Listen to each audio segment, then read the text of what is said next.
معراج کی رات جب نبی پاک سے رب کریم نے کہا کہ بولو محبوب کیا چاہیے، کسی کمزور روایت میں بھی نہیں ملے گا کہ نبی پاک نے کہا اے اللہ فاطمہ کے لیے کچھ دے، اے اللہ حسن حسین کے لیے کچھ دے۔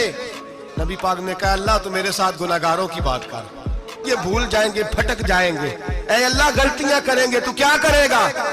رب کریم نے کہا محبوب میں تیرے ساتھ وعدہ کرتا ہوں تیری آدھی امت بغیر حساب کتاب جنت میں داخل کر دوں گا۔ میرے رسول کریم صلی اللہ تعالی علیہ وسلم فرماتے ہیں یا اللہ نہیں، یہ بات منظور نہیں، ابھی تو کیا چاہتا ہے؟ تو کہا اللہ تو مجھے سفارش کا حق عطا کر، تو مجھے اجازت دے، میں کہتا جاؤں تو معاف کرتے جانا، مجھے حق شفاعت دے۔ نبی پاک فرماتے ہیں میرے رب نے مجھے سفارش کا حق دیا ہے، میں قیامت میں سفارش کرتا جاؤں گا، اللہ میری امت کو جنت عطا کرتا جائے گا۔